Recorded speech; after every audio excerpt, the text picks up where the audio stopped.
ನಮಸ್ಕಾರ ವೀಕ್ಷಕರೇ, ನೀವು ನೋಡ್ತಾ ಇದ್ದೀರಾ ಅಡಿಗಾಸ್ ಯಾತ್ರಾ. ನಾನು ಕೇಶವ್ ಪ್ರಸಾದ್. ವೀಕ್ಷಕರೇ, ರಾಜ್ಯದ ಅತ್ಯಂತ ಪ್ರತಿಷ್ಠಿತ ಟ್ರಾವೆಲ್ ಸಂಸ್ಥೆಯಾದ ಅಡಿಗಾಸ್ ಯಾತ್ರಾ ಇದೀಗ ತನ್ನ 32ನೇ ವಾರ್ಷಿಕೋತ್ಸವವನ್ನು ಆಚರಿಸ್ತಾ ಇದೆ. 32 ವರ್ಷಗಳ ಸುದೀರ್ಘ ಮತ್ತು ಯಶಸ್ವಿ ಪಯಣವನ್ನು ದಾಖಲಿಸಿರುವಂತಹ ಮತ್ತು ಪ್ರವಾಸೋದ್ಯಮದಲ್ಲಿ ಭಾರತದ ಪ್ರವಾಸೋದ್ಯಮದಲ್ಲೇ ಒಂದು ಅಚ್ಚಳಿಯದ ಛಾಪನ್ನು ಮೂಡಿಸಿದೆ. ಸೊ ಹಾಗಾದರೆ ಅಡಿಗಾಸ್ ಯಾತ್ರಾದ ಈ ಒಂದು ಜರ್ನಿ ಹೇಗಿತ್ತು?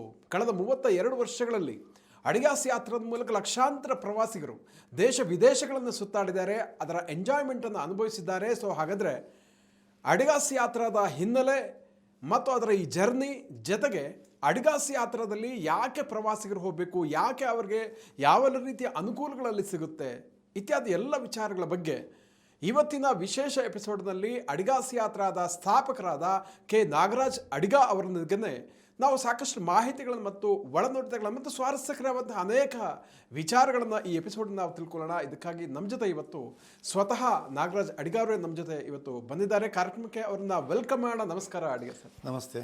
ಅಂದಹಾಗೆ ಮೊದಲನೇದಾಗಿ ತಮಗೆ ಅಭಿನಂದನೆಗಳು. ಧನ್ಯವಾದಗಳು. 32ನೇ ವರ್ಷದ ಒಂದು ಸಾರ್ಥಕ ಟ್ರಾವೆಲ್ ಜರ್ನಿಯನ್ನು ಅಡಿಗಾಸ್ ಯಾತ್ರಾದ ಸ್ಥಾಪಕರಾಗಿ ತಾವು ಮಾಡಿರುವಂಥದ್ದು ಮತ್ತು ಕರ್ನಾಟಕದಾದ್ಯಂತ ಮನೆಮಾತಾಗಿದೆ ಅಡಿಗಾಸ್ ಯಾತ್ರಾ. ಇವತ್ತು ಒಂದು ಕ್ವಾಲಿಟಿ ಪ್ರವಾಸಕ್ಕೆ ಬಹಳ ಮನೆಮಾತಾಗಿರುವಂಥ ಸಂಸ್ಥೆ. ಸೊ ಹಾಗಾಗಿ ಈ ಒಂದು ಸಂದರ್ಭದಲ್ಲಿ ಅಡಿಗಾಸ್ ಯಾತ್ರಾದ ಕಳೆದ 32 ವರ್ಷಗಳ ಒಂದು 3 ದಶಕಗಳ ಜರ್ನಿ ಹೇಗಿತ್ತು ಅನ್ನೋದನ್ನು ಮೊದಲನೇದಾಗಿ ನಮ್ಮ ವೀಕ್ಷಕರಿಗೆ ತಿಳಿಸ್ಕೊಡ್ತೀರಾ ಅಂತ. 32 ವರ್ಷ ಅಂದರೆ ಈ ಒಂದು ಉದ್ಯಮದಲ್ಲಿ ಅದೇ ಒಂದು ಕ್ವಾಲಿಟಿ ಮತ್ತು ಜನರ ನಂಬಿಕೆ, ಕರೆಕ್ಟ್, ಇದು ಉಳಿಸ್ಕೊಂಡು ಬರುವಂಥದ್ದು ಬಹಳ ಸವಾಲಿನ ವಿಷಯ. ಹಾಗೆ ಅದಕ್ಕಾಗಿ ನಾನು ನಮ್ಮ ಇಲ್ಲಿನವರೆಗೆ ಸಹಕಾರ ಕೊಟ್ಟಂಥ ಎಲ್ಲ ನಮ್ಮ ಸಂಸ್ಥೆಯ ಪ್ರವಾಸಿಗರಿಗೆ ಹಾಗೂ ಬೆಂಬಲಿಸಿದಂಥ ನಮ್ಮ ಸಹೃದಯ ಮಿತ್ರರಿಗೆ, ಹಾಗೆ ನನ್ನ ಜೊತೆ 32 ವರ್ಷ ಜರ್ನಿ ಮಾಡಿದಂಥವರು ಎಷ್ಟೋ ಸ್ಟಾಫ್ ಬಂದಿದ್ದಾರೆ, ಬಿಟ್ಟಿದ್ದಾರೆ, ಸಿಬ್ಬಂದಿ ವರ್ಗ, ಅವರೆಲ್ಲರಿಗೂ ಮೊದಲದಾಗಿ ಕೃತಜ್ಞತೆ ಹೇಳ್ತೇನೆ. ಹಾಗೆ ಹೇಳಬೇಕಂದ್ರೆ ಹೌದು, 32 ವರ್ಷದ ಹಿಂದೆ ಒನ್ ಮ್ಯಾನ್ ಆರ್ಮಿಯಾಗಿ ಶುರು ಮಾಡಿರುವಂಥದ್ದು ಹುಬ್ಬಳ್ಳಿಯಲ್ಲಿ, ಪ್ರಪ್ರಥಮವಾಗಿ ಹುಬ್ಬಳ್ಳಿಯಲ್ಲಿ. ಆವಾಗ ಹೆಸರು ಏನಿಡೋದು ಅಂತ ಒಂದು ಬಂತು. ಆವಾಗ ಒಂದು ಭಾರತದ ಒಂದು ದೇಶಭಕ್ತಿ ಅಂತ ವಂದೇ ಮಾತರಂ ಅಂತ ಇಟ್ಟೆ ಸ್ಟಾರ್ಟಿಂಗು. ಆಮೇಲೆ ವಂದೇ ಮಾತರಂ ಅಂತ ಇಟ್ಟಿರುವಂಥದ್ದು ಹಾಗೆ ಪ್ರವಾಸಗಳನ್ನೆಲ್ಲ ಮಾಡ್ತಾಯಿದ್ದೆ. ಆದರೆ ವಂದೇ ಮಾತರಂ ಅನ್ನುವ ಹೆಸರು, ವಂದೇ ಮಾತರಂ ಟ್ರಾವೆಲ್ಸ್ ಅನ್ನೋ ಹೆಸರು ಜನಗೆ ಹೇಳೋದು ಬದಲಿಗೆ ಎಲ್ಲಿ ಟೂರ್ ಹೋಗಿದ್ರಿ, ಅಡಿಗರು ಯಾತ್ರೆಗೆ ಹೋಗಿದ್ವಿ, ಅಡಿಗರ ಯಾತ್ರೆಗೆ ಹೋಗಿದ್ವಿ. ಈಗ ನಾವು ಅವಾಗ ಜಾಸ್ತಿ ಪಿಲಿಗ್ರಿಮ್ ಮಾಡ್ತಾಯಿದ್ವಲ್ಲ, ಅದಕ್ಕೆ ಅಡಿಗರ ಜಾತ್ರೆಗೆ ಹೋಗಿದ್ವಿ, ಅಡಿಗರ. ಈ ವಂದೇ ಮಾತರಂ ಅನ್ನೋದೇ ನಾವು ಟ್ರಾವೆಲ್ಸು ಅಥವಾ ಚೆಕ್ ಬರೆಯೋದಕ್ಕೆ ಹಣಕ್ಕೋಸ್ಕರ ಅಷ್ಟೇ ಇತ್ತು, ಬಿಟ್ಟರೆ ಈ ಥರ ಜನನೇ ನಿಕ್ನೇಮ್ ಕೊಟ್ಬಿಟ್ರು. ಆಮೇಲೆ ನಾನು ಅದಕ್ಕೆ ಅಡಿಗಾಸ್ ಯಾತ್ರಾ ಅಂತ ಸ್ವಲ್ಪ ಹೆಸರು ಚೇಂಜ್ ಮಾಡಿದೆ. ಅಡಿಗಾಸ್ ಯಾತ್ರಾ ಈ ದೇಶ ಪ್ರವಾಸಕ್ಕೋಸ್ಕರ ಅಡಿಗಾಸ್ ವರ್ಲ್ಡ್ ಅಂತ 2 ಬ್ರ್ಯಾಂಡನ್ನು ಇದು ಮಾಡಿದೆ. ಅಂದರೆ ಪ್ರವಾಸಿಗರೇ ಜನರೇ ಇಟ್ಟಂಥ ಹೆಸರು ಅಂತ ಹೇಳ್ಬೋದಾ ಅಂತ? ಹೌದೌದು, ಇದು ಜನರು ಕೊಟ್ಟಂಥ ಹೆಸರು. ನಾನು ಕೊಟ್ಟಿದ್ದ ಹೆಸರು ವಂದೇ ಮಾತರಂ ಟ್ರಾವೆಲ್ಸ್ ಅಂತ. ಆಮೇಲೆ ನಾವು ಹಾಗೆ ಬೆಂಗಳೂರಿನ ಮತ್ತು ದಕ್ಷಿಣ ಕರ್ನಾಟಕದ ಭಾಗದ ಗ್ರಾಹಕರು ಪ್ರವಾಸಿಗರು ಜಾಸ್ತಿ ಆಗಿದ್ದರಿಂದಾಗಿ ನಾವು ಬೆಂಗಳೂರಿಗೂ ಸಹ ನಾವು ಕಚೇರಿಯನ್ನು ಪ್ರಾರಂಭ ಮಾಡಬೇಕಾಯಿತು. ಸೊ ಬಸವನಗುಡಿಗೆ ಬಂದ್ವಿ. ಈಗ ಬಸವನಗುಡಿಗೆ ಬಂದು ನಾವು ಹೆಚ್ಚು ಕಡಿಮೆ ಒಂದು 25 ವರ್ಷ ಆಯಿತು, ಹೆಚ್ಚು ಕಡಿಮೆ ಆಯಿತಾ.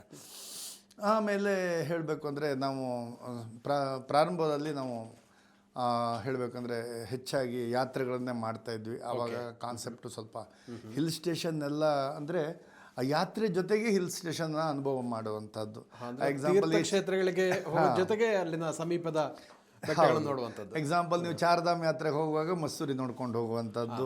ಈಗ ಯಾವುದೋ ಒಂದು ದೇವಸ್ಥಾನ ಹೋಗಬೇಕು, ಈಗ ಹಿಡಿಂಬ ದೇವಸ್ಥಾನ ಇದೆ ಮನಾಲಿಯಲ್ಲಿ, ಹೀಗೆ ಕಾಶ್ಮೀರ ಶಂಕರಾಚಾರ್ಯ ನೋಡೋದು, ಹಾಗೆ ಶ್ರೀನಗರವನ್ನು ಎಂಜಾಯ್ ಮಾಡುವಂಥದ್ದು, ವೈಷ್ಣೋದೇವಿಯನ್ನು ನೋಡೋಕೆ ಹೋಗೋದು, ಹೀಗೆ ಅದರ ಜೊತೆಗೆ ಇತ್ತು. ಆಮೇಲೆ ನಮ್ಮಲ್ಲಿ ಟೂರಿಸಮ್ ಕಾನ್ಸೆಪ್ಟೇ ಬೇರೆ ಆಯಿತು. ಟೂರಿಸಮ್ ಕಾನ್ಸೆಪ್ಟ್ ಬೇರೆ ಆಯಿತು ಅಂದ ತಕ್ಷಣ ಒಂದು ವರ್ಗನೇ ಒಂದೊಂದು ಥರ ನಾವೇ ಪ್ರವಾಸಿಗರೇ ಇರ್ಬೋದು, ಒಂದೊಂದು ವರ್ಗ ಮಾಡಲಿಕ್ಕೆ ಶುರು ಮಾಡಿದ್ವಿ. ಒಂದು ಪಿಲಿಗ್ರಿಮ್ ಟೂರ್ ಅಥವಾ ಟ್ರಾವೆಲ್ ಏಜೆನ್ಸಿಯವರು ಇರ್ಬೋದು, ಹಿಲ್ ಸ್ಟೇಷನ್ ಟೂರ್, ಆಮೇಲೆ historical place tour, nature enjoyment ಮಾಡೋ ನೇಚರ್ ಟೂರ್, ಅಡ್ವೆಂಚರ್ ಟೂರ್, ಹೀಗೆ ಇದರಲ್ಲಿ ವಿವಿಧವಾದಂಥ ಒಂದು ಬಂತು. ಹಾಗೆ ನಮ್ಮ ದೇಶದಲ್ಲಿಯೂ ಸಹ ಈ ಪ್ಯಾರಾಗ್ಲೈಡಿಂಗು, ಪ್ಯಾರಾಸೈಲಿಂಗು, ಸ್ನೋರ್ಕ್ಲಿಂಗು, ಆಮೇಲೆ ಬಂಗಿ ಜಂಪಿಂಗು, ಆಮೇಲೆ ಬೋಟಿಂಗು, ಕಯಾಕಿಂಗು, ಈ ಥರ ನಾನಾ ಆ್ಯಕ್ಟಿವಿಟೀಸು ನಾವು ಆವಾಗ ಹಿಂದೆ ಬೇರೆ ಬೇರೆ ದೇಶಗಳಲ್ಲೋ ಅಥವಾ ಅಥವಾ ಇನ್ನು ಇಂಡಿಯಾದಲ್ಲಿ ಅಂತ ಹೇಳಿದರೆ ಗೋವಾದಲ್ಲೋ ಹಿಂದೆಲ್ಲ ಅವರೇ ಪೋರ್ಚುಗೀಸರು ಅಂತವ್ರೆ ಶುರು ಮಾಡಿದ್ರು. ಅದನ್ನೇ ನಾವು ಕಂಟಿನ್ಯೂ ಮಾಡ್ಕೊಂಡು ಹೋಗಿದ್ವಿ. ಈ ಎಲ್ಲ ಒಂದು ಆ್ಯಡ್ ಆನ್ಸ್ ಆಯಿತು. ಮತ್ತು ಹಿಸ್ಟಾರಿಕಲ್ ಪ್ಲೇಸ್ ಲೈಕ್ ಹಂಪಿ ಅಂತ ಸ್ಥಳಗಳನ್ನು ಅವುಗಳು ಹಾಳು ಹಂಪಿ ಆ ಥರನೇ ಇತ್ತು. ಅದಕ್ಕೂ ಸಹ ಜನಗಳು ಹಿಸ್ಟಾರಿಕಲ್ನು ಹೋಗಕ್ಕೆ ಶುರು ಮಾಡಿದ್ರು. ಅದಕ್ಕೆ ಕೆಲವೊಂದು ನಮ್ಮ ಚಿತ್ರರಂಗವು ಕೆಲವೊಂದೆಲ್ಲ ನಮ್ಮ ಕನ್ನಡ ಇರ್ಬೋದು, ಹಿಂದಿಯಲ್ಲಿ ಇರ್ಬೋದು. ಯಾಕಂತ ಹೇಳಿದ್ರೆ ದುರ್ಗದಲ್ಲಿ ನಾಗರ ಹಾವು ಫಿಲ್ಮ್ ಶೂಟಿಂಗ್ ಅದು ನಾವು ಅವಾಗ ಸಣ್ಣವರು ಆವಾಗ ಹೇಳೋದು ಕೇಳಿದ್ವಿ. ಏನು ಅಂತ ಹೇಳಿದ್ರೆ ಚಿತ್ರದುರ್ಗಕ್ಕೆ ತುಂಬ ಜನ ಬಂದರು. ನಾಗರಹಾವನ್ನ ಪುಟ್ಟಣಕಲ್ಲ ಇದರಲ್ಲಿ ಚಿತ್ರದುರ್ಗ ಕೋಟೆ ಅಂತ ತೋರಿಸೋದು. ಹಾಗೆ ಬೇರೆ ಬೇರೆ ಕೇಳಿದ್ದೀವಿ ನಾವು. ತುಂಬ ಆ ಥರ ತುಂಬ ಉದಾಹರಣೆಗಳಿದೆ. ಸೊ ಈ ಥರ ನಾವು ನಮ್ಮ ಪ್ರವಾಸೋದ್ಯಮವು ಸಹ ಎಲ್ಲ ಒಂಥರ ಕವಲೊಡೆದು ವಿಕಾಸ ಆಯಿತು. ಬೇರೆ ಬೇರೆ ಆ್ಯಂಗಲಲ್ಲಿ ಪ್ರವಾಸೋದ್ಯಮ ಬೆಳೀಲಿಕ್ಕೆ ಅವಕಾಶ ಆಯಿತು ಅಂತ ಹೇಳ್ಬೋದು. ಹೀಗಾಗಿ ನಾವು ಆವಾಗ ಈ ಥರ hill station tour, pilgrim tour, ಈಗ ಕಾಶಿಗೆ ಹೋಗೋರಿಗೆ ಒಂದು ಬೇರೆ ಟೂರು, ಚಾರ್ಧಾಮಕ್ಕೆ ಹೋಗೋರಿಗೆ ಬೇರೆ ಟೂರು, ಹಾಗೆ ನೀವು ಶಿಮ್ಲಾ ಕುಲ್ಲು ಮನಾಲಿ ನೋಡ್ತೀನಿ ಅಂದರೆ ಅದೇ ಬೇರೆ ಟೂರು. ಈಗ ಮುಂಚೆ ನೇಪಾಳಕ್ಕೆ ಅಂದರೆ ಪಶುಪತಿನಾಥನ ನೋಡ್ಲಿಕ್ಕೆ ಹೋಗ್ತಾಯಿದ್ರು ಮಾತ್ರ. ಈಗ ಹಾಗಲ್ಲ, ಪೋಖ್ರಾ ಅನ್ನುವಂಥ ಹಿಲ್ ಸ್ಟೇಷನ್ ನೋಡ್ಲಿಕ್ಕೆ ಹೋಗ್ತಾರೆ. ಪೋಖ್ರಾದಲ್ಲಿ ಒಂದು ಲೇಕ್ ಇದೆ, ಅದರಲ್ಲಿ ಬೋಟಿಂಗ್ ಮಾಡ್ಲಿಕ್ಕೆ ಹೋಗ್ತಾರೆ. ಹಾಗೆ ಚಿತ್ವಾನ್ ಅಂತ ಒಂದು ನ್ಯಾಷನಲ್ ಪಾರ್ಕ್ ಇದೆ, ಅಲ್ಲಿ ಎಲಿಫೆಂಟ್ ಸಫಾರಿ, ಜೀಪ್ ಸಫಾರಿ ಮಾಡ್ತಾರೆ. ಗೆಂಡಗಳು ಮತ್ತು ನಮ್ಮ ಬೆಂಗಾಲ್ ಟೈಗರ್ ಎಲ್ಲ ಸಿಗ್ತದೆ ಅಂಥೇಳಿ. ಹೀಗೆ ನೋಡುವಂಥ ರೀತಿ ಬೇರೆ ಬೇರೆ ಆಯಿತು ಅಂತ ಹೇಳ್ಬೋದು. ನಿಜ ನಿಜ, ಭಾಳ ಚೆನ್ನಾಗಿ ಹೇಳಿದ್ರು. ಒಂದು ವಿಕಾಸ ಯಾವ ರೀತಿ ಆಯಿತು ಅಂದರೆ ಕೇವಲ ತೀರ್ಥಕ್ಷೇತ್ರಗಳಿಗೆ ಸೀಮಿತವಾಗಿದ್ದಂತಹ ಒಂದು ಟೂರಿಸಮ್ಮು ಬರ್ತಾ ಬರ್ತಾ ಅದು ಬೇರೆ ಬೇರೆ ಆಯಾಮಗಳಿಗೆ ಸ್ಪ್ರೆಡ್ ಆಯಿತು ಹೇಗೆ ಅನ್ನೋಂಥದ್ದು, ಆ ಡೆವಲಪ್ಮೆಂಟ್ ಹೇಗಾಯಿತು ಅಂತ ಹೇಳಿದರೆ ತಾವು.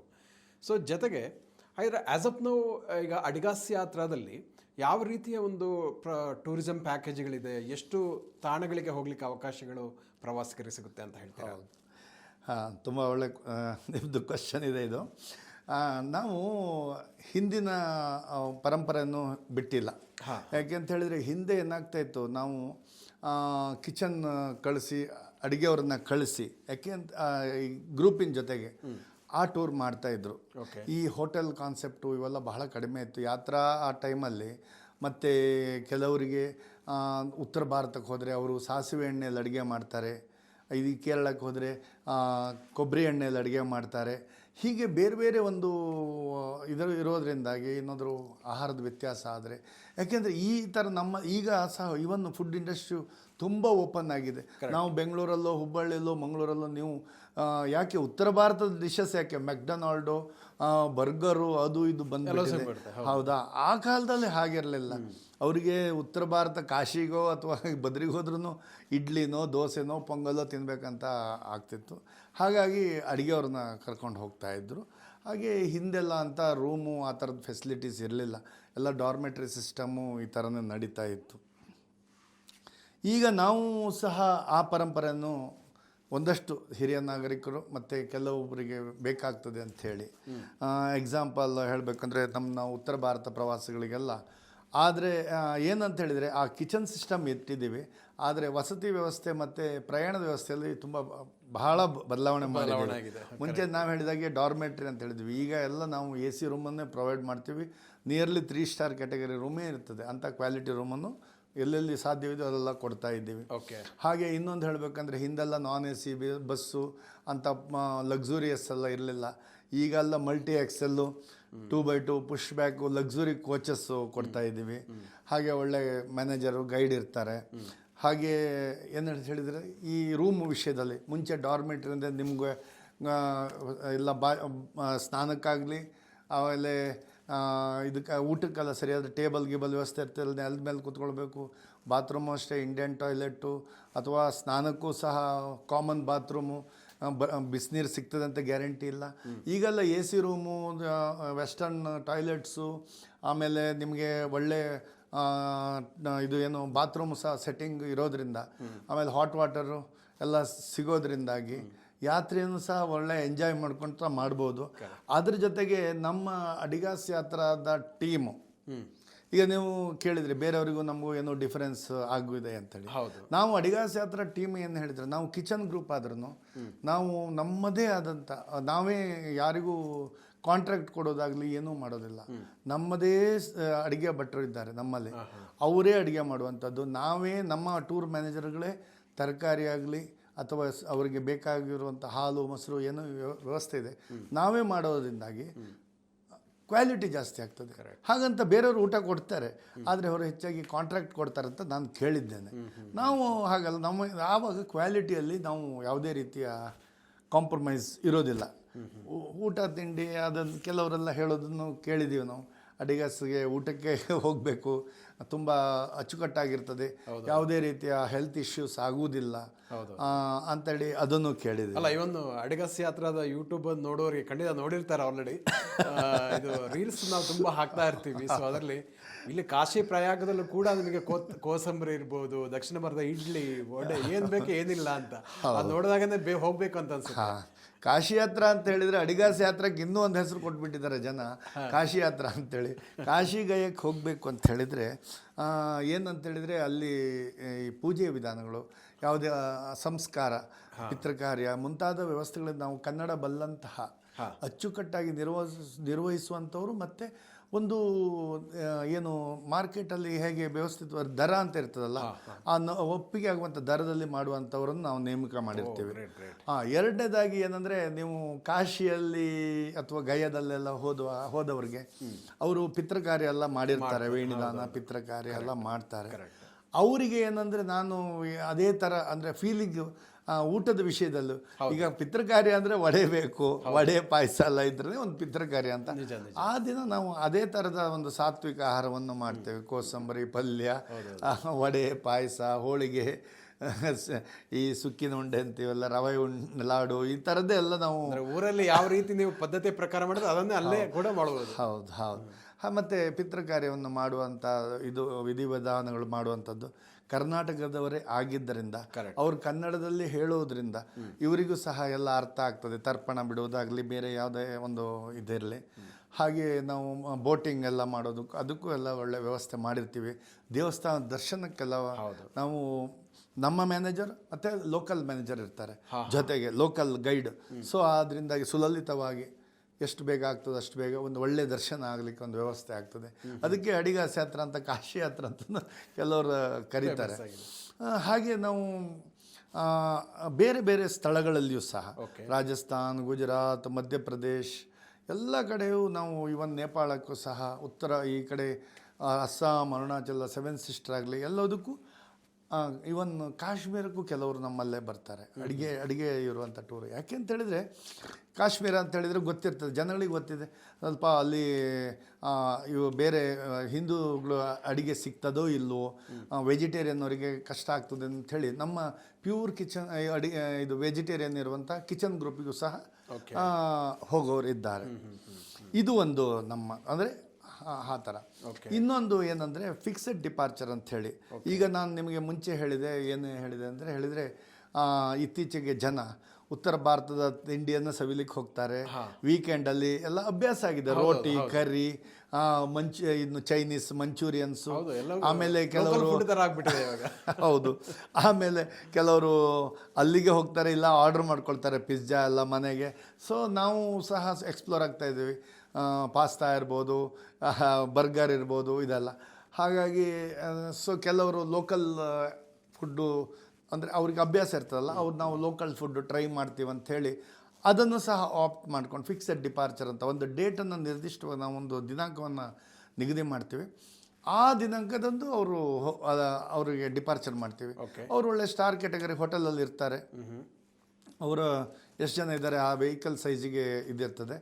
ಹಾಗೆ ಸರಿಯಾಗಿ ಅಲ್ಲಿ ಹೋಟೆಲ್ನಲ್ಲೇ ಬ್ರೇಕ್ಫಾಸ್ಟು, ಡಿನ್ನರ್ ವ್ಯವಸ್ಥೆ ಇರ್ತದೆ. ಇನ್ನೊಂದು ಕಸ್ಟಮೈಸ್ ಅಂತ ಹೇಳಿದರೆ, ಅವ್ರು ಯಾವ್ಯಾವ ಡೇಟಿಗೆ ಬೇಕು ಅವರಿಗೆ ಈಗ ನಿಮಗೆ ಒಂದು ಇನ್ನು ಈ ಥರ ದಿನದಲ್ಲಿ ರಜೆ ಸಿಗ್ತದೆ, ಆವಾಗ ಒಂದು ಪ್ಲ್ಯಾನಿಂಗ್ ಮಾಡೋಣ ಅಂತ. ಅದು ಸಹ ಕಸ್ಟಮೈಸ್ ನೀವು ಯಾವ ಹೇಳಿದ ಡೇಟಿಗೂ ನಾವು ಮಾಡಿಕೊಡ್ತೀವಿ. ಓಕೆ. ಇವನ್ ಹನಿಮೂನ್ ಅವ್ರು ಬೇಕಾದರೂ ಹನಿಮೂನ್ ಟೂರ್ ಮಾಡಿಕೊಟ್ರು ನಾವು ಅವರಿಗೆ ಕ್ಯಾಂಡಲ್ ಲೈಟ್ ಡಿನ್ನರ್ ಇರ್ಬೋದು, ಆಮೇಲೆ ಅಲ್ಲಿ ಆ ಹೋಟೆಲ್ನ ಫೆಸಿಲಿಟಿಗೆ ತಕ್ಕಂತೆ ಬೆಡ್ ಡೆಕೋರೇಷನ್ಸು ಈ ಥರದ ವ್ಯವಸ್ಥೆ ಮಾಡಿ ಅವ್ರಿಗೆ ಎಷ್ಟು ದಿವಸ ಬೇಕೋ, ಎಲ್ಲಿಗೆ ಹೋಗಬೇಕು ಅದಕ್ಕೆ ತಕ್ಕಂತೆ. ಮತ್ತು ನಂಬಿಕೆ ಅಡಿಗಾಸ್ ಯಾತ್ರದಲ್ಲಿ ಬುಕ್ ಮಾಡಿದರೆ ನಾವು ಸೇಫಾಗಿ ಹೋಗ್ತೇವೆ, ಯಾವುದೇ ರೀತಿಯ ಅನಾನುಕೂಲತೆ ಆಗಲಿಕ್ಕಿಲ್ಲ ಅನ್ನುವಂಥದ್ದು ಈ ಹನಿಮೂನ್ ಕಪಲ್ಸ್ ಇರ್ಬೋದು ಅಥವಾ ಬೇರೆ ಪ್ರವಾಸಿಗರಿಗೆ ಇರೋದ್ರಿಂದಾಗಿ ಅದು ಒಂದು ಯಶಸ್ವಿ ಆಗಿದೆ ಅಂತ ಹೇಳ್ಬೋದು. ಹಾಂ ಸರ್, ಈಗ ಕೊನೆಯದಾಗ ಒಂದು ಪ್ರಶ್ನೆ ನನಗೆ ಅಂದರೆ, ಈಗ ನಾವು ಸಾಮಾನ್ಯವಾಗಿ ಎಷ್ಟೊಂದು ಈಗ ವಾಟ್ಸಪ್ಪಲ್ಲೇ ಬರುತ್ತೆ ಅಥವಾ ಪತ್ರಿಕೆ ಅಥವಾ ಯಾವುದೋ ಮೀಡಿಯಾದಲ್ಲಿ ಬಂದುಬಿಡುತ್ತೆ. ಕೇವಲ 30,000 40,000ಕ್ಕೆಲ್ಲ ವಿದೇಶಿ ಪ್ರವಾಸ ಕೈಗೊಳ್ಳುತ್ತದೆ, ಮಲೇಷ್ಯಾ, ಥಾಯ್ಲೆಂಡ್, ಹೀಗೆ ಬೇರೆ ಬೇರೆ ಕಡೆಗಳಿಗೆ.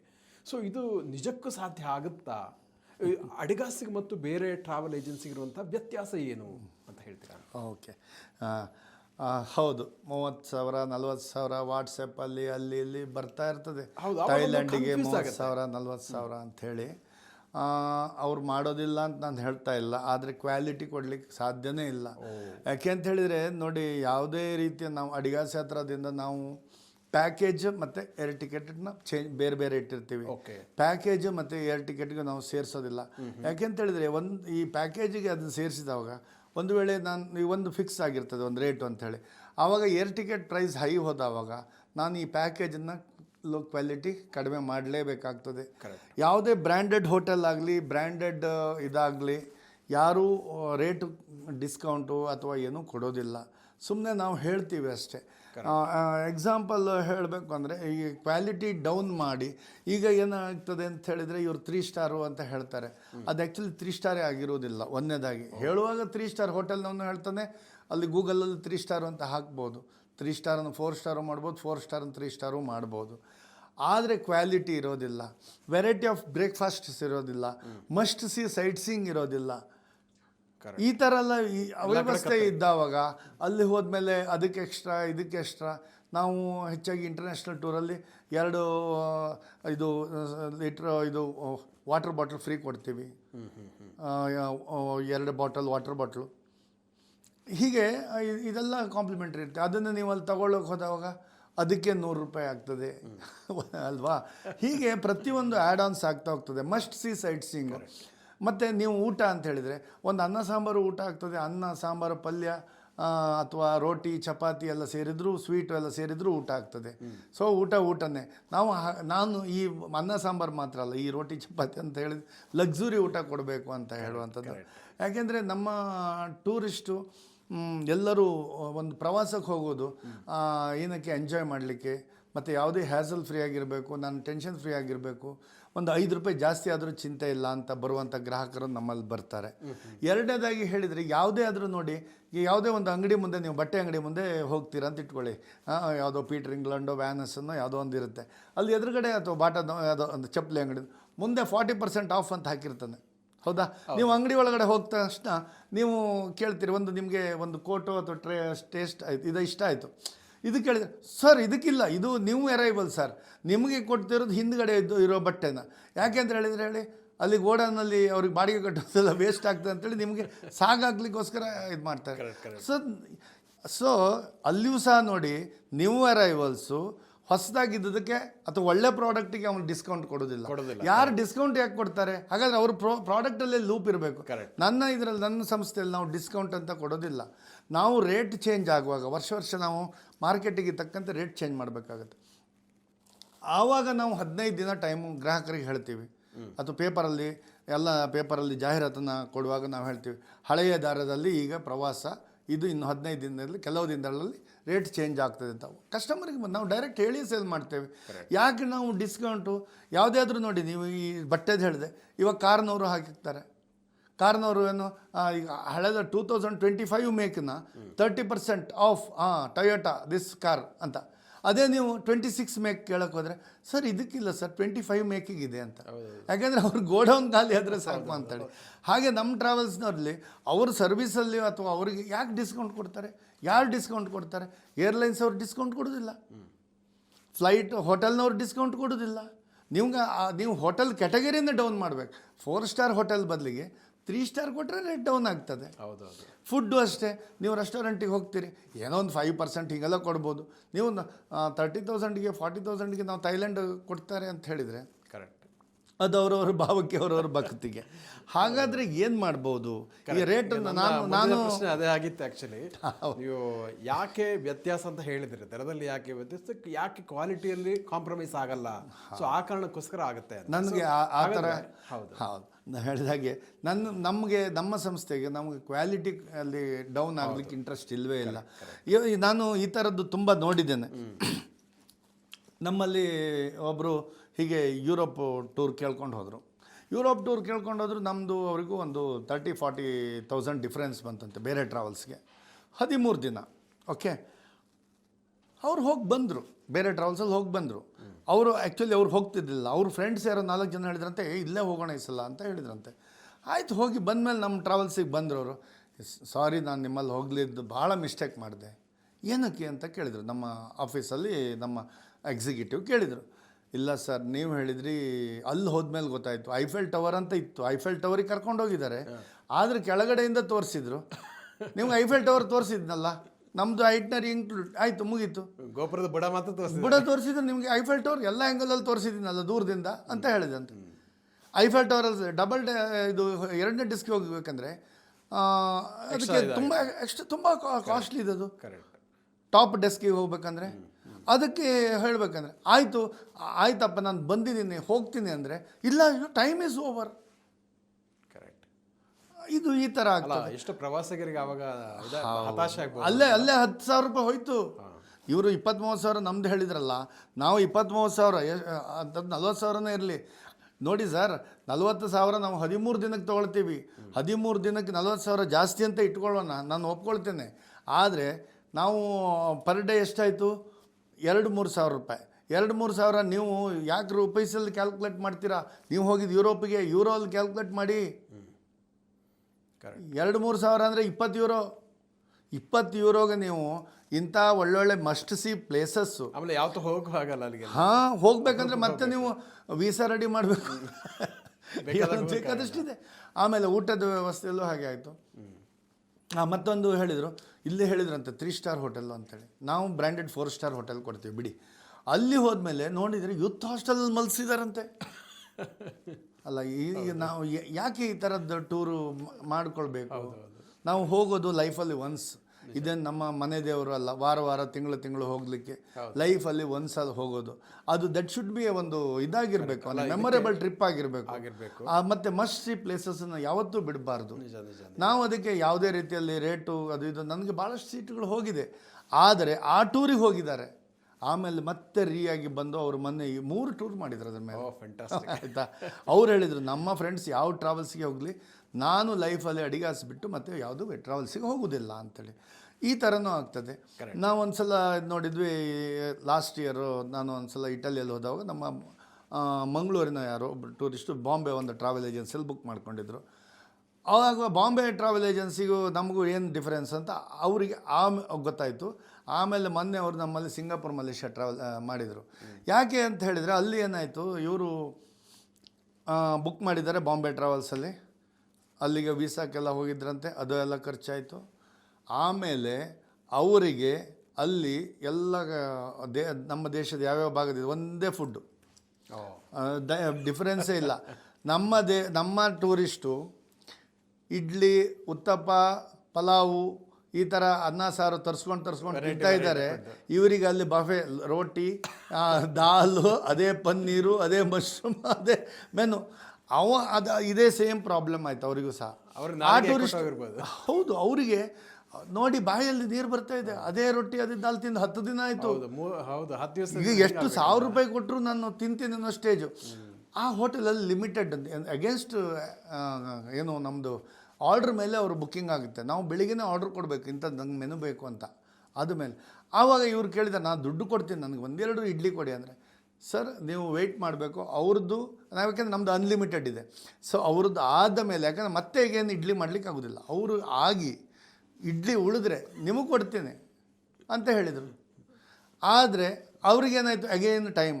ಅವ್ರ ಮ್ಯಾನೇಜರ್ ಕಳ್ದ, ಟೈಮ್ ಇಸ್ ಓವರ್, ಹಾಂ ಬಸ್ ಬಂದಿದೆ, ಹೋಗಿ ಹೋಗಿ ಹತ್ತಿ ಅಂತ. ಓ ಅಯ್ಯೋ. This is the difference. Adigas ಮತ್ತು ಬೇರೆ ಟ್ರಾವೆಲ್ಸ್ಗೆ ಡಿಫ್ರೆನ್ಸು, ಲಾಟ್ ಆಫ್ ಡಿಫ್ರೆನ್ಸ್ ಇದೆ. ನಾವು ಖಂಡಿತವಾಗಿ ಹೇಳ್ತೀವಿ, ನಮ್ಮದು ಬೇರೆಯವ್ರಿಗಿಂತ 5-10 ಸಾವಿರ, ಅದು ಡೊಮೆಸ್ಟಿಕ್ ಆದ್ರೆ ನಾನು ಹೇಳ್ತೇನೆ. ಯಾವುದೋ ಒಬ್ಬರು ಹೇಳಿದರು, ಚಾರ್ಧಾಮಕ್ಕೆ ನಿಮ್ಮದು ಬೇರೆ ಟ್ರಾವೆಲ್ಸಿಗೆ ಕಂಪೇರ್ ಮಾಡಿದರೆ 15,000 ಜಾಸ್ತಿ. ಎಸ್ ನಾನು ಅಗ್ರಿ ವಿತ್ ದಟ್. 15,000 ಜಾಸ್ತಿ ಸ್ವಾಮಿ, 15 ದಿನಕ್ಕೆ 15,000 ಜಾಸ್ತಿ, ದಿನಕ್ಕೆ 1,000 ರೂಪಾಯಿ ಜಾಸ್ತಿ. ಅದರಲ್ಲಿ ನಾನು ಒಳ್ಳೆ ರೂಮ್ ಕೊಡ್ತೀನಿ, ಒಳ್ಳೆ ಊಟ ಕೊಡ್ತೀನಿ, ಒಳ್ಳೆ ಗೈಡ್ ಕೊಡ್ತೀನಿ, ಒಳ್ಳೆ ಟ್ರಾವೆಲ್ ಕೊಡ್ತೀನಿ.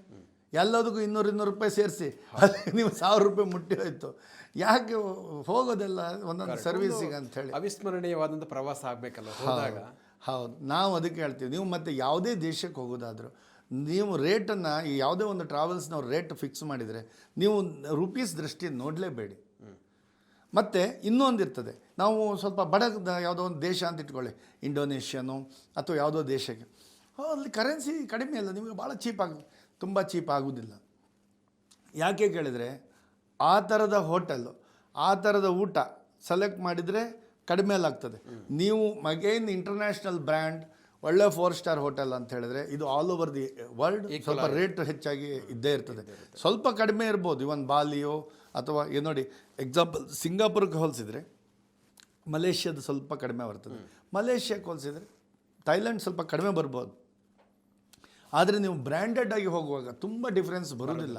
ಸೊ ನಾನು ಹೇಳೋದೇನೆಂದರೆ, ಡೊಮೆಸ್ಟಿಕ್ ಆಗಲಿ ಇಂಟರ್ನ್ಯಾಷನಲ್ ಆಗಲಿ ಟೂರ್ಗೆ ಹೋಗುವಾಗ ನಮ್ಮ ಸಂಸ್ಥೆಯಲ್ಲಾಗಲಿ ಎಲ್ಲೇ ಆಗಲಿ ಸ್ವಲ್ಪ ಕ್ವಾಲಿಟಿಗೆ ಹೋಗಿ, ಕ್ವಾಲಿಟಿ ಟೂರ್ ಮಾಡಿ. ಮತ್ತು ಇನ್ಕ್ಲೂಷನ್ ಎಕ್ಸ್ಕ್ಲೂಷನ್ 2 ಸಲ ಕೇಳಿ. ನಮ್ಮ ಸಂಸ್ಥೆಯಲ್ಲಾದರೂ ನಾನು ಹೇಳ್ತೇನೆ, ನಮ್ಮ ಸಿಬ್ಬಂದಿ ವರ್ಗವನ್ನು 2 ಸಲ ಕೇಳಿ, ಐಟ್ನರಿ ಕೇಳಿ, ಏನು ಅಡಿಷ್ನಲ್ ಇದೆ, ಎಕ್ಸ್ಕ್ಲೂಡ್ ಇದೆ, ಇನ್ಕ್ಲೂಡ್ ಏನಿದೆ, ಇನ್ಕ್ಲೂಡನ್ನು ಫಸ್ಟ್ ಕೇಳ್ಕೊಳ್ಳಿ. ಇನ್ಕ್ಲೂಡ್ ಕೇಳ್ಕೊಳ್ಳದೆ ಒಟ್ಟು ಐಫೆಲ್ ಟವರ್ ಅಂದ ತಕ್ಷಣ ಬುಕ್ ಮಾಡಿದ್ರೆ ಇದೇ ಥರ ಆಗೋದು. ಆಮೇಲೆ ನಿಮ್ಮ ಹತ್ರ ದುಡ್ಡಿದ್ರೂ ನೋಡೋಕ್ಕಾಗೋದಿಲ್ಲ. ಕೆಲವರು ದುಡ್ಡು ಕೊಟ್ಟಿದ್ದಾರೆ, ಎಕ್ಸ್ಟ್ರಾ ಕೊಟ್ಟು ಬಂದರೆ ಬೇರೆ ಥರದ ಇದಾಗ್ತದೆ, ದುಡ್ಡು ಹೋಯ್ತು, ಈ ಕಡೆ ಒಂದು ಸೈಟ್ ಸೀಯಿಂಗ್ ಪ್ಲೇಸೇ ಹೋಗಿಬಿಡ್ತದೆ ಅವಾಗ. ಈ ಥರ ಎಲ್ಲ ಆಗ್ತದೆ. ಭಾಳ ವ್ಯತ್ಯಾಸ ಏನು ಅನ್ನೋದು ಅರ್ಥ ಮಾಡಿಕೊಂಡ್ರೆ. ಅದಕ್ಕೆ ನನ್ನದೊಂದು ಸಜೆಷನ್ ಏನು ಅಂತ ಹೇಳಿದರೆ, ಈ ಕೆಲವುದು ರೇಟೆಲ್ಲ ಏನೋ ಮಾಡಲಿಕ್ಕೆ ಆಗೋದಿಲ್ಲ. ಈ ಕೆಲವೊಂದು ನಾವು ಏನು ಮಾಡ್ಬೋದು ಅಂತ ಹೇಳಿದರೆ, ಈಗ ನಾನು ಎಕ್ಸಾಂಪಲ್ ಡೊಮೆಸ್ಟಿಕ್ ಡೆಸ್ಟಿನೇಷನ್ಸ್ ಅಂತ ಹೇಳ್ತೀನಿ ಕೇಳಿ. ಈ ದಸರಾ, ದೀಪಾವಳಿ ಇಂಥದ್ದು ಪೀಕ್ ಸೀಸನ್ನಲ್ಲಿ ಬುಕ್ಕಿಂಗ್ ಮಾಡಬಾರ್ದು. ಅಂದರೆ ಮಾಡಿದರೆ ನಿಮ್ಗೆ ರಜೆನೇ ಸಿಗೋದಿಲ್ಲ ಅಂದರೆ ಅನಿವಾರ್ಯ. ಆಮೇಲೆ ಸ್ವಲ್ಪ ವೆಲ್ ಪ್ಲ್ಯಾನ್ ಮಾಡಿ, ಸಾಕಷ್ಟು ಮುಂಚಿತವಾಗಿ ಮಾಡಿ. ಆ ಒಂದು ಟ್ರಾವೆಲ್ ಏಜೆನ್ಸಿಯಲ್ಲಿ ನಿಮಗೆ ಕಸ್ಟಮೈಸ್ ಆದರೆ ಎನಿ ಡೇಟಿಗೆ ಮಾಡಿಕೊಡ್ತಾರೆ. ನೀವೀಗ ಡಿಸೆಂಬರಿಗೆ ಹೋಗಬೇಕು ಅಂತ, ನವಂಬರಿಗೆ ಹೋಗಬೇಕು ಅಂತ ಇಟ್ಕೊಂಡಿದ್ದೀರಿ, ನೀವು ಇವತ್ತು ನಮ್ಮ ಆಫೀಸಿಗೆ ಬಂದು ನಾಳೆ ನವಂಬರಿಗೆ ಹೋಗಬೇಕು ಕಸ್ಟಮೈಸ್ ಅಂದರೆ ನಾವು ಇವತ್ತೇ ಟಿಕೆಟ್ ಮಾಡಿಕೊಡ್ತೀವಿ. ಒಂದು ವೇಳೆ ಗ್ರೂಪಿಗಾದ್ರೂ, ಈ ಗ್ರೂಪ್ ಅಂದರೆ ಒಂದು 20 ಜನ 30 ಜನ ಈ ಥರ ಗ್ರೂಪ್ ಆಗಬೇಕಲ್ಲ, ಎಲ್ಲರೂ ಸ್ವಲ್ಪ ಬೇಗ ಬುಕ್ ಮಾಡಿದ್ರೆ ಗ್ರೂಪ್ ಬೇಗ ಫಾರ್ಮೇಟ್ ಆಗುತ್ತೆ. ಗ್ರೂಪ್ ಫಾರ್ಮೇಟ್ ಆದ ತಕ್ಷಣ ಏರ್ ಟಿಕೆಟ್ ಮಾಡೋಕ್ಕೆ ಹೋಗ್ತೀವಿ. ಆವಾಗ ಏರ್ ಟಿಕೆಟ್ ಸ್ವಲ್ಪ ಕಡಿಮೆ ದರದಲ್ಲಿ ಸಿಗುವಂಥ ಚಾನ್ಸಸ್ ಇರ್ತದೆ. ಸೊ ಈ ಥರದಲ್ಲಿ ಹಣ ಉಳಿಸುವಂಥದ್ದು. ಮತ್ತು ಆದಷ್ಟು ಈ ಪೀಕ್ ಸೀಸನ್ ನೋಡಿ, ಹಿಲ್ ಸ್ಟೇಷನ್ ಅಂದ ತಕ್ಷಣ ನೀವು ಏಪ್ರಿಲ್ 15 ನಂತರ, ಈಗ ಶಿಮ್ಲಾ, ಕಾಶ್ಮೀರ ಎಲ್ಲ ಸ್ವಲ್ಪ ಹೈ ಪೀಕ್ ಸೀಸನ್ ಹೋಗುತ್ತೆ, ಮಸ್ಸೂರಿ, ಸಿಕ್ಕಿಮು ಎಲ್ಲ ಏಪ್ರಿಲ್ 15 ನಿಮಗೆ ವೆಕೇಷನ್ ಸಿಕ್ತು ಅಂತ ಇಟ್ಕೊಳ್ಳಿ. ಮಾರ್ಚ್ ಎಂಡಿಗೆ ನಿಮ್ಮದು ಎಕ್ಸಾಮ್ ಎಲ್ಲ ಮುಗೀತು, ಏಪ್ರಿಲ್ ಫಸ್ಟ್ ವೀಕಿಗೆ ಹಾರಿಬಿಡಿ. ಕಡಿಮೆ ದರದಲ್ಲಿ ಆಗ್ತದೆ. ಆ ಕಡಿಮೆ ದರ ಆಗದಿದ್ದರು ನಾವು ಕೆಲವೊಂದು ಕಡಿಮೆ ದರ ಮಾಡೋದಿಲ್ಲ. ಆವಾಗ ಏನು ಮಾಡ್ತೀವಿ, ಒಳ್ಳೆ ಕ್ವಾಲಿಟಿ ಕೊಟ್ಬಿಡ್ತೀವಿ. ಅವನಿಗೆ 4 ಸ್ಟಾರ್ ಇದ್ದರೆ 5 ಸ್ಟಾರ್ ಕೊಡ್ತೀವಿ. ಅಥವಾ ಇಲ್ಲ ಅಂದ್ರೆ ನಮ್ಮಲ್ಲಿ ಎಷ್ಟೋ ನಾವು ಓನ್ಲಿ ಬ್ರೇಕ್ಫಾಸ್ಟ್ ಅಂತ ಪ್ಯಾಕೇಜ್ ಕೊಡ್ತೀವಿ. ನಾವು ಅಲ್ಲಿ ಸಾಧ್ಯವಾದರೆ ಒಂದು ಡಿನ್ನರ್ ಸಹ ಅದೇ ಹೋಟೆಲಲ್ಲಿ, 4 ಸ್ಟಾರ್ ಹೋಟೆಲ್ ಅಂದರೆ 4 ಸ್ಟಾರಲ್ಲಿ ನಿಮ್ಗೆ ಗೊತ್ತಿದೆ 2-2.5 ಸಾವಿರ ರೂಪಾಯಿ, 3 ಸಾವಿರ ರೂಪಾಯಿ ಇವತ್ತು ಇನ್ನು ಇಂಡಿಯಾದಲ್ಲೇ ಇದೆ. ನಮ್ಮ ಬೆಂಗಳೂರು ರ್ಯಾಡಿಸನ್ನಲ್ಲೇ 3 ಸಾವಿರ ರೂಪಾಯಿ ಇದೆ ಒಂದು ಊಟಕ್ಕೆ, 2.5ರಿಂದ 3 ಸಾವಿರ. ಅದು 18% GST ಬೇರೆ ಇದೆ. ಅದರಲ್ಲೇ ನೀವು ಹೊರಗಡೆ 2 ಊಟ ಆಗುತ್ತೆ. ಇದನ್ನು ಫ್ಯಾಕ್ಟು. ನಾನು ಹೇಳೋದು ಗ್ರಾಹಕರಿಗೆ, ಯಾವುದು ನಾವು ಅದಕ್ಕೆ ನಮ್ಮ ಹೆಸರು ಉಳಿದಿರೋದೇ ಅದು. ನಾವು ಅವರಿಗೆ ರಿಯಲೈಸ್ ಆಗೋದು ಯಾವಾಗ, 1-2 ಪ್ರವಾಸಕ್ಕೆ ಇಬ್ಬರಿಗೆ ಕೆಲವೊಂದು ಸಮ್ ಪರ್ಸೆಂಟೇಜ್ 1-2% ನಾವು ಏನು ಮಾಡಲಿಕ್ಕಾಗ್ತದೆ ನಮ್ಗೆ ಗೊತ್ತಾಗೋದಿಲ್ಲ. ಆದರೆ ನಾವು ಅಷ್ಟು ಗ್ರಾಹಕರನ್ನ ಒಂದು ಮನದಟ್ಟ ಆಗಿದ್ದಾರೆ ಅಂತ ಹೇಳೋದಕ್ಕೆ ನಮ್ಮದು 32ನೇ ವರ್ಷದ ಜರ್ನಿಯೇ ಸಾಕ್ಷಿ ಅಂತ ಹೇಳ್ಬೋದು. ನಿಜ, ಭಾಳ ಅದ್ಭುತವಾಗಿ ನಮ್ಮ ವೀಕ್ಷಕರಿಗೆ ಅಡಿಗಾಸ್ ಯಾತ್ರಾದ ಒಂದು ವಂಡರ್ಫುಲ್ ಜರ್ನಿ, 32 ವರ್ಷಗಳ ಜರ್ನಿ ಜೊತೆಗೆ ಯಾಕೆ ಅಡಿಗಾಸ್ ಟ್ರಾವೆಲ್ ಬೇರೆ ಇತರ ಟ್ರಾವೆಲ್ಗಳಿಂದ ಭಿನ್ನವಾಗಿದೆ ಅನ್ನೋದನ್ನು ಭಾಳ ಅದ್ಭುತವಾಗಿ ವಿವರಿಸಿದ್ದೀರಾ. ಜೊತೆಗೆ 32 ವರ್ಷಗಳ ಪಯಣ ಮತ್ತು 106 ವರ್ಷಗಳ ಕಾಲ ಮುಂದುವರಿಯಲಿ ಎಂಬ ಒಂದು ಆಶಯದೊಂದಿಗೆ ಈ ಎಪಿಸೋಡನ್ನು ಇಲ್ಲಿಗೆ ಮುಕ್ತಾಯ ಮಾಡ್ತಾ ಇದ್ದೀವಿ. ವಂದನೆಗಳು. ವೀಕ್ಷಕರೇ, ಇಂತಹ ಮತ್ತಷ್ಟು ಉಪಯುಕ್ತ ವಿಡಿಯೋಗಳಿಗೆ ಅಡಿಗಾಸ್ ಯಾತ್ರಾ ಯೂಟ್ಯೂಬ್ ಚಾನಲನ್ನು ವೀಕ್ಷಿಸಿ ಮತ್ತು ಸಬ್ಸ್ಕ್ರೈಬ್ ಮಾಡಿ. ವಂದನೆಗಳು.